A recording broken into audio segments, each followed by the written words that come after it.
మిగతా ఇండస్ట్రీ అన్ని ఓకే కానీ మరాఠీ భోజ్పురి చాలా చిన్న ఇండస్ట్రీ కదా సార్.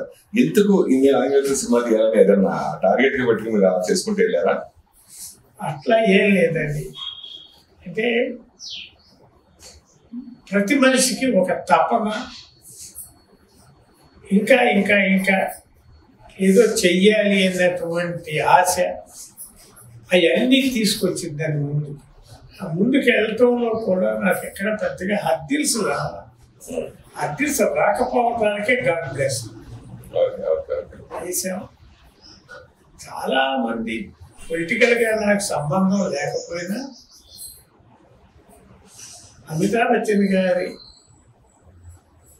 ద్వారా నాకు చాలా చాలా పొలిటికల్ పెద్దలతో కూడా నాకు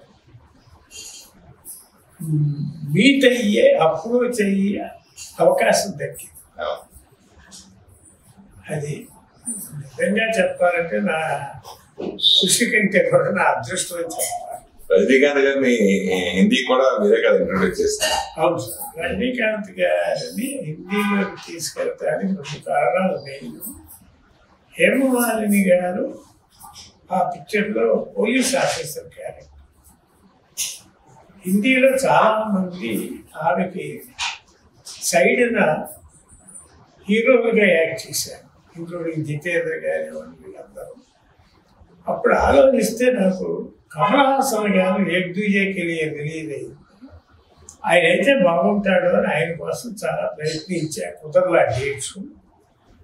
సరే రజనీకాంత్ గారిని ట్రై చేద్దాము అని చెప్పేసి అప్పటికి నాకు రజనీకాంత్ గారితో పెద్ద పరిచయం కూడా లేదు. డైరెక్ట్గా వెళ్ళి అడిగితే వెంటనే ఒప్పుకున్నారు. ఈ కోఆపరేట్ అందరికంటే కూడా నాకు ఎక్కువ చదువు ఆయనతో ఎక్కువ ఏర్పడింది. ఆ పిక్చర్ ఆయనతో 9 పిక్చర్లు చేశారు, హిందీ కానీ తెలుగు కానీ తమిళ్ కానీ. ఈరోజు కూడా ఫోన్ చేసి మీరు ఊళ్ళో ఉన్నారో నేను వస్తాను కలుస్తాను, ఊరికే మెడ్రాస్ వస్తున్నానంటే చాలా ఆప్యాయతతో ఆయన ఎక్కడో షూటింగ్లో ఉండి కూడా వచ్చి నన్ను చాలా మర్యాదగా చాలా ఎఫెక్షనేట్గా ఆప్యాయతగా రిసీవ్ చేసుకున్న రోజులు నాకు బాగా గుర్తుంది.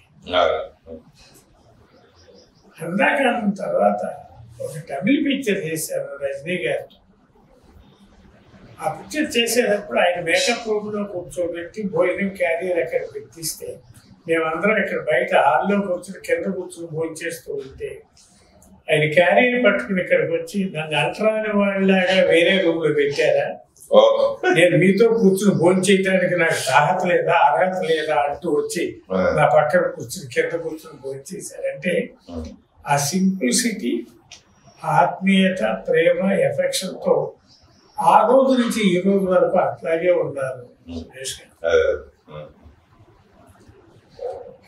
అమితాబ్ గారు కూడా చాలా చాలా నాకు విలువిచ్చి ఎప్పుడూ కూడా ఏదైనా ఇది చేద్దామా, ఈ కాల్ షీట్లు కావాలి, ఇట్లా చేద్దాము అని అంటే నేను వారింటికి వెళ్ళకోకుండా కూడా నన్ను ఫోన్లోనే దీనికోసం నువ్వు రావాలా, గో హెడ్ అన్నటువంటి ఎంకరేజ్మెంట్ ఆయన దగ్గర నుంచి కూడా నాకు. అఫ్కోర్స్ మురళీమోహన్ గారి యొక్క ప్రత్యేకత ఏంటంటే పాత రోజులను గుర్తుపెట్టుకు నన్ను ఇంకా ఇంకా ఇంకా మర్యాదగా ఆప్యాయతతో వచ్చేసిన my never forget my life. Of course మీరు అడిగిన ప్రశ్నకి ఎదిగినప్పుడు కూడా కొంచెం ఒదిగొది ఉండమని అంటారు చూడండి. ఆ విధంగా మీరు అందరితోనూ నా పరిచయాలు కంటిన్యూ అవుతూ ఉంటాయి వాటికి కూడా. ఏ శాస్త్రీరావు గారు, అలాగే వి రామచంద్ర గారు, అలాగే కేఎస్ఆర్ దాస్, వీళ్ళందరూ దగ్గర మీరు దర్శకత్వ శాఖలో పనిచేశారు. వాళ్ళతో మీ సినిమా కూడా నిర్మించారు. అది కొంచెం విచిత్రంగా అనిపించింది. లేదు, నేను విఠలాచార్య గారి దగ్గర కొన్ని రోజులు అసిస్టెంట్ డైరెక్టర్ చేసినప్పుడు విశ్వం గారు తమిళ విశ్వనాథ్ గారు ఉండేవారు, కె విశ్వనాథ్ గారు కాదు, మొదటి పిక్చర్ ఆయనతో చేశాను. తర్వాత పి పుల్లయ్య గారి దగ్గర పనిచేసేటప్పుడు రామచంద్రరావు గారు, దాసు గారు, కేఎస్ఆర్ నేను 4వ అతను. వాళ్ళ పరిచయంతో వాళ్ళ మీద ఉన్నటువంటి వాళ్ళతో ఉన్న చదువు కానీ పరిచయం కానీ ఆ పిక్చర్ చేసేటప్పుడు ఆమంచంద్ర శాస్త్రిరావు గారితోనూ చేశాను, రామచంద్రరావు గారితోనూ చేశాను, కేఎస్ఆర్ దాస్ గారితోనూ చేశాను. అట్లాగే చాలా మంది దర్శకులతో నేను వర్క్ చేయటం జరిగింది. వారు నాతో నా కంపెనీలో వర్క్ చేయటం జరిగింది. Everybody is a very cooperative, very happy with me. నేను కూడా వాళ్ళతో చాలా సరదాగా ఒక ప్రొడ్యూసరు, ఒక టెక్నీషియన్ అన్న పద్ధతిలో కాకుండా ఒక యూనిటీగా కలిసిమెలిసి చాలా హ్యాపీగా పనిచేశాం. అట్లాగే మ్యూజిక్ డైరెక్టర్స్గా తీసుకుంటూ కోదండపాణి గారు దగ్గర ద్రష్టంగా ఉండేవారు. రాజకోటి లాగా వారు సత్యం గారు, మహాదేవన్ గారు, ఇంకా చాలా మంది డైరెక్టర్లు, మ్యూజిక్ డైరెక్టర్తో పనిచేశాను. నేను 16 పిక్చర్లు హిందీలో చేసిన 16 సినిమాలకి లక్ష్మీకాంత్ ప్యారేలాల్ గారే మ్యూజిక్, ఆనంద్ బక్షి గారే సాంగ్స్ రాసేవారు. Great man Rahim Masood Raja, Aligarh university professor, Bangladesh extreme Muslim. ఆయన నాకు అన్ని పిక్చర్లకి డైలాగులు ఆయనలే రాశారు. మహాభారత్ బిఆర్ చోప్రా గారి మహాభారత్ రాశారు ఆయన. నేను సందర్భంలో నేను రాహి గారు, బిఆర్ చోప్రా గారు బాంబేలో చోప్రా గారి ఆఫీస్లో కూర్చుని ఐ థింక్ ఆయన భోజనాన్ని డిన్నర్ పిలిచారు. బిఆర్ చోప్రా కూర్చున్నప్పుడు నేను జోక్గా అన్నాను, సార్ మన హిందీ రామాయణం ఇట్లాంటి ఇతిహాసానికి ముస్లిం రైట్ని పెట్టుకుని ఎందుకు మీరు మహాభారతం రాస్తున్నారు ఆయన ముందే అంటే, కొంచెంలో నీకు నాకు తెలియనటువంటి చాలా పాయింట్స్ రాయి గారికి తెలుసు. ఆయన ముస్లిం అయినా హిందూ సాంప్రదాయాలు ఎక్కువగా ఉన్నాయి అంటే రాయి గారు అన్నారు, చెప్పరాజీ పవన్చంద్ర ఏదో అట్లా మీద ప్రేమతో అట్లా అంటూ ఉంటాడు లేండి, మీరు ఏం పట్టించుకోవాలి.